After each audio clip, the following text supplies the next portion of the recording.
The boardroom went silent when a small child ran forward, tears in his eyes, and whispered one word that froze everyone's breath. "Mommy." The powerful CO turned pale. She had never seen this child before, and yet, the way he looked at her would change every life in that room forever. The glass-walled boardroom was meant for power, not emotion.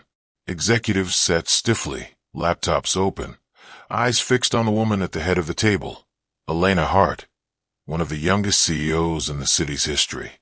Her voice was calm, controlled, practiced. Years of discipline had taught her never to let emotions interfere with decisions.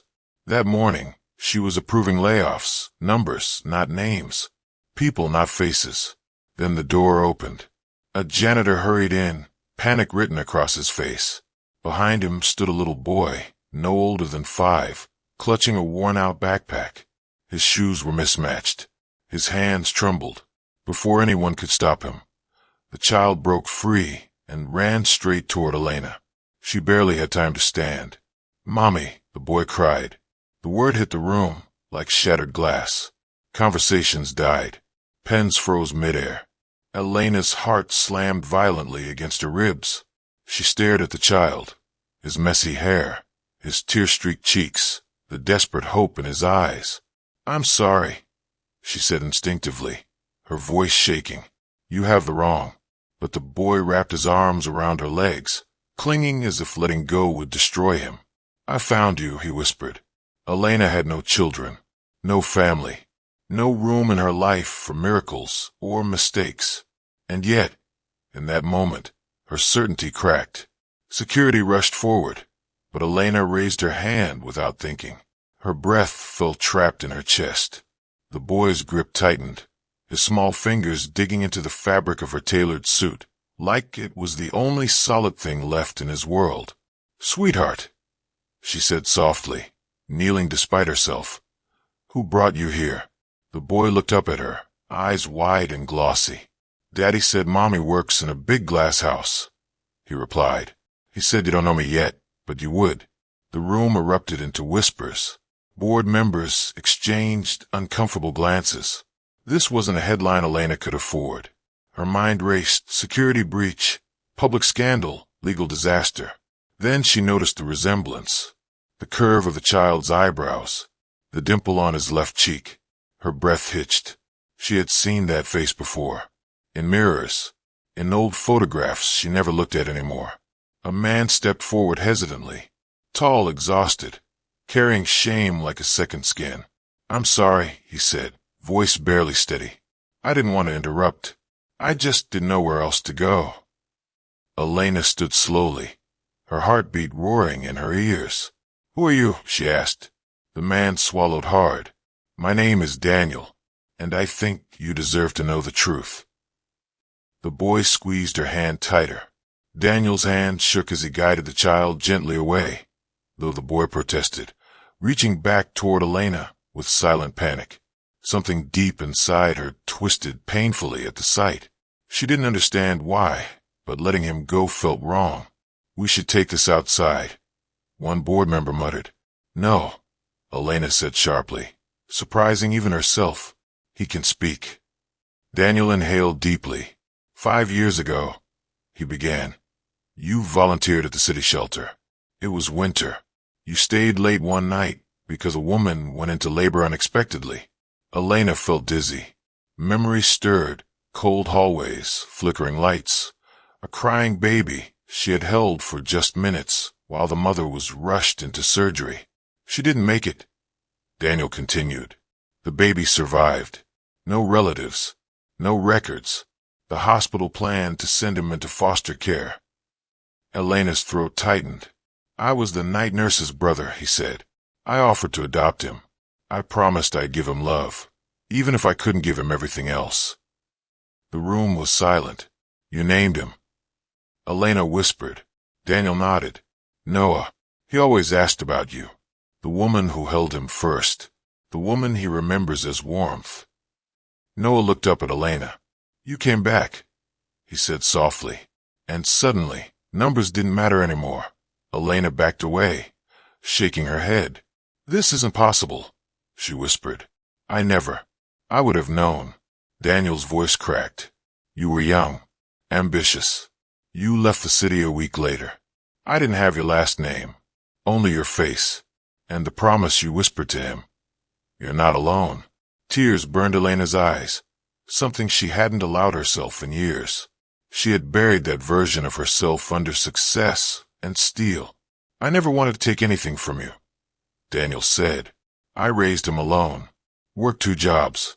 But when he got sick last month, when he kept calling your name in his sleep, I knew I couldn't keep this from him anymore.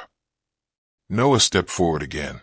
Daddy said you're brave, he told Elena. He said you'd protect people. Elena looked around the room, executives frozen, decisions waiting. She had spent her life protecting profits, not people. She crouched in front of Noah, her voice trembling. I don't know how to be what you think I am. Noah smiled through his tears. You already are. Something inside Elena broke open. The meeting was adjourned without explanation. No one argued. Some truths were heavier than authority. Elena led Daniel and Noah into her private office. The walls were decorated with awards, but Noah ignored them, climbing onto a chair like he belonged there. Daniel stood awkwardly. You don't owe us anything, he said quietly. I just needed him to know the truth. Elena watched Noah swing his legs, humming softly. A strange peace settled over her chest, terrifying, unfamiliar. I missed everything, she said hoarsely. First words, first steps. Daniel nodded. But you're here now. She knelt in front of Noah again. I can't promise perfection, she said. But if you want, I'd like to learn. Noah didn't hesitate. He leaned forward and wrapped his arms around her neck. Okay, Mommy, he whispered. Elena closed her eyes, tears finally falling freely. For the first time in her life, success felt small compared to the weight of love.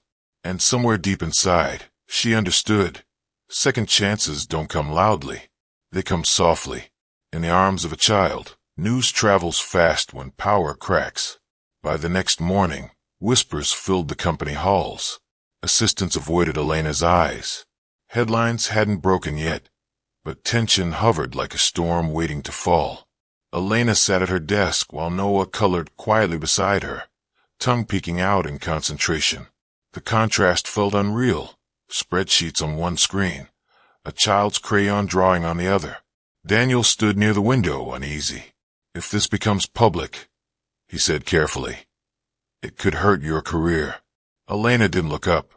My career survived loneliness, ambition, and sacrifice, she replied softly. If it can't survive truth, then it deserves to fall. Noah looked up. Are we in trouble? He asked as Elena's heart clenched. She crossed the room and knelt. No, sweetheart. Sometimes grown-ups are just scared of big feelings. She realized then how often she had been that grown-up, terrified of vulnerability, hiding behind titles. Noah's presence made that armor useless. Outside the office, the board demanded answers. Inside, Elena felt something unfamiliar growing, responsibility mixed with tenderness. She wasn't just deciding for herself anymore. When Daniel gently suggested leaving to avoid chaos, Noah grabbed Elena's sleeve. Don't disappear, he whispered. And Elena knew. Walking away now would hurt more than any scandal ever could.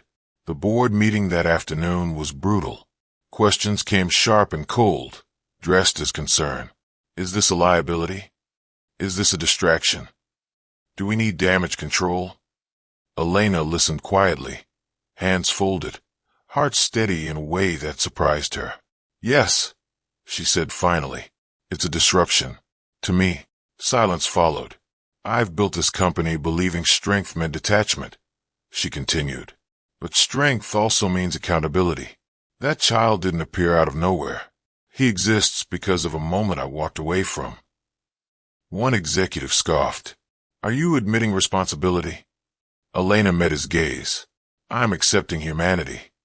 Outside, Daniel paced with Noah in the lobby. Noah kept asking if Elena was okay. Daniel didn't know how to answer. When the meeting ended, Elena emerged, eyes red, spine straight. I'm taking temporary leave, she announced, effective immediately. Gasps followed. She walked straight to Noah, kneeling to his height. How would you feel about ice cream? She asked gently. Noah grinned. Even if it's cold? Especially if it's cold, she smiled. Daniel watched her then, not as a CEO, but as a woman choosing consequence over comfort. And for the first time, hope felt louder than fear. Life outside boardrooms moved differently. Slower. Messier. Real. Elena struggled the first week. She burned breakfast, forgot how playgrounds worked, sat awkwardly on tiny chairs during Noah's school meetings. But Noah never judged her. He just laughed, held her hand, and trusted her without conditions. One evening, as she tucked him in, Noah asked, "Why did you leave before?" The question pierced gently, but deeply. "I was scared," she admitted. "I thought loving someone would make me weak." Noah thought for a moment. Daddy says loving makes you brave. Tears filled her eyes. Daniel watched from the doorway, heart heavy with gratitude and fear. He had raised Noah alone, protected him fiercely, letting Elena and felt like surrendering control. Later that night, Daniel spoke quietly.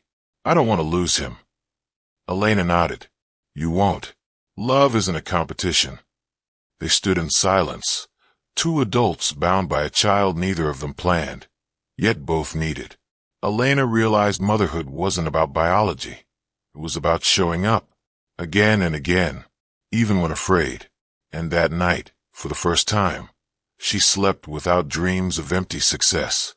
The media storm came a week later. Headlines questioned her integrity. Comment sections were cruel. Fake story. Calculated PR.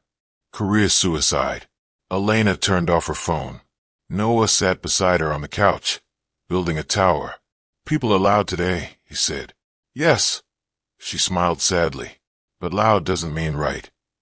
Daniel worried. "You don't have to do this." Elena looked at Noah's tower wobbling, but standing. Some things are worth rebuilding from scratch. When a reporter showed up uninvited, Elena stepped outside alone. "This child isn't a scandal," she said firmly. "He's a human being." The clip went viral, not for anger, but for honesty. Messages followed. Women sharing regrets. Men sharing sacrifices. Children thanking her for choosing love. Noah hugged her tightly that night. "You didn't disappear," he whispered. Elena held him, heart full and aching. She finally understood. Legacy wasn't about what you build for the world. It was about who you show up for when the world is watching, and when it's not. Months passed. Elena returned to the company, but not the same woman. Policies changed. Compassion entered boardrooms. Childcare programs launched. Second chances were written into company culture. Daniel continued to co-parent, not replaced, but respected. Noah thrived, laughing louder, sleeping better, believing deeply. One evening, as they sat together watching the sunset, Noah held both their hands. "I like my family," he said simply. Elena closed her eyes, overwhelmed. She had chased power for years, thinking it would fill the emptiness. But love, unexpected, inconvenient, terrifying love, had done what success never could. She leaned toward Daniel. "Thank you for not giving up on him," she said. "Or on me." Daniel smiled softly. "Thank you for choosing truth."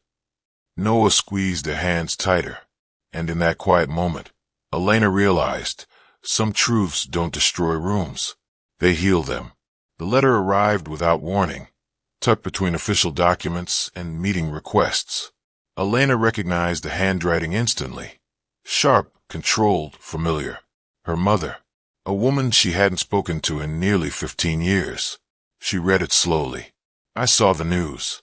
I hope you haven't forgotten what ambition costs." Elena's hands trembled. Old memories surfaced, long nights alone, birthdays missed, achievements acknowledged but never celebrated. Her mother had taught her strength by withholding tenderness. Love had always felt conditional. That evening, Elena sat quietly while Noah played nearby. Daniel noticed the change in her expression. "Bad news?" he asked gently. "Old news," she replied. The kind that never really leaves. Noah climbed onto her lap. You're shaking, he said softly. She smiled weakly. Sometimes grown-ups carry heavy bags inside. Noah thought for a moment, then rested his head against her chest. You can put it down, he said. The simplicity broke her. Elena realized she had been repeating a cycle, choosing distance to avoid pain. But Noah didn't need perfection. He needed presence. Later that night, she didn't reply to the letter. Instead, she wrote something else, an apology to herself for believing love had to be earned. For the first time, Elena chose to break the inheritance of emotional silence. Daniel struggled more quietly. Watching Elena and Noah bond stirred something painful inside him, fear he didn't want to admit. He had been everything to Noah for 5 years. Protector, comfort, anchor. Now, he felt himself slowly shifting to the side. One night, as Noah slept, Daniel finally spoke. I'm scared, he admitted. Not of losing him, but of becoming invisible. Elena listened, truly listened. You won't, she said. He doesn't replace love. He multiplies it. Daniel exhaled shakily. I didn't plan this life. I just did my best. And you did it beautifully, she said. The words mattered more than he expected. Days later, Noah brought home a school drawing. 3 stick figures holding hands. Mommy, Daddy, Daniel. Elena smiled. Daniel's eyes filled with tears. That night, Daniel realized love wasn't about ownership. It was about shared responsibility. Letting go didn't mean abandonment. It meant trust, and slowly, the fear loosened its grip. Elena's mother finally called. Her voice was cold at first. You look tired, she said. Emotions don't suit leadership. Elena closed her eyes. Neither does loneliness. Silence followed. I learned strength from you, Elena continued. But I learned love from him. Her mother scoffed. Children complicate things. Yes, Elena replied. They also save us. The call ended without resolution, but something inside Elena felt lighter. She had spoken truth without shrinking. Later, Noah asked, Was that your mommy? Yes, Elena answered. Is she lonely? Elena swallowed. I think so. Noah nodded thoughtfully. You can tell her she can sit with us. Elena hugged him tightly. Sometimes, children understand healing better than adults ever could. A year passed quietly. Noah grew taller. Elena laughed more. Daniel found peace and balance. They weren't perfect, but they were present. On Noah's birthday, Elena watched him blow out candles, surrounded by warmth instead of absence. She realized then, this was the success she had been chasing all along. Later that night, Noah whispered, You didn't disappear. Elena kissed his forehead. I never will. She meant it. The company thrived under compassionate leadership. Elena's story inspired change beyond headlines. Policies softened, people mattered. But her greatest achievement sat beside her every night, asking questions, trusting love. She had learned the truth too late for some things, but just in time for what mattered most. And she would never let go again. The invitation arrived quietly, an envelope addressed in careful handwriting. Elena recognized it immediately. Her mother. Inside was a simple message. I would like to meet the child.